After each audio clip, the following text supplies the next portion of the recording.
রাজধানীর তেজগাঁও ৭ রাস্তা মোড়ে ৪ দফা দাবিতে সড়ক অবরোধ করেছে পলিটেকনিক শিক্ষার্থীরা।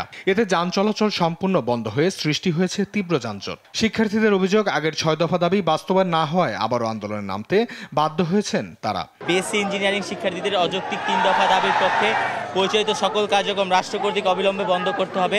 কারিগরি ছাত্র আন্দোলন বাংলাদেশে উত্থাপিত যৌক্তিক ৬ দফা দাবির রূপরেখা ও সুপারিশ অনুযায়ী পূর্ণাঙ্গ বাস্তবায়ন করতে হবে। একই সময় গাজীপুরের চন্দ্রা চৌরাস্তায় উপসহকারী প্রকৌশলী পদ নিয়ে ষড়যন্ত্রের প্রতিবাদে ঢাকা ময়মনসিংহ মহাসড়ক অবরোধ করেছেন ডিপ্লোমা প্রকৌশলীরা। তাদের অভিযোগ, পদমর্যাদা রক্ষায় সরকারের স্পষ্ট উদ্যোগ নেই।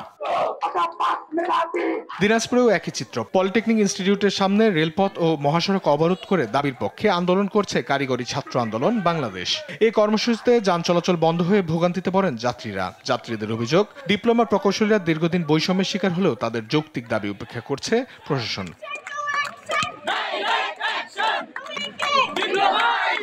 রাজধানী থেকে বরিশাল, দিনাজপুর সব জায়গাতে এখন দাবির পক্ষে আন্দোলন। আন্দোলনকারীরা বলছেন তাদের কণ্ঠস্বর শোনার বিকল্প নেই। অঙ্কন চৌধুরী, নিউজ ডেস্ক, দেশ টিভি।